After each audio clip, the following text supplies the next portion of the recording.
Guys ये जो clutch plate आता है ये स्पाइडर क्लच डिश है।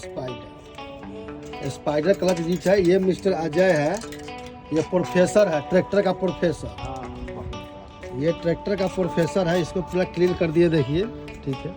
इसमें डबल क्लच शाफ्ट नहीं लगता है क्लच प्लेट। इसमें ये देखिए मेन जो पीटीओ का जो शाफ्ट होता है हाइड्रोलिक का, ये डायरेक्ट इसमें फिक्स होता है और एक ही क्लच प्लेट लगता है। वो जो क्लच प्लेट देखिए टूट गया है, पूरा पीस ऑफ पेपर हो गया, पूरा टूट के खराब हो गया है।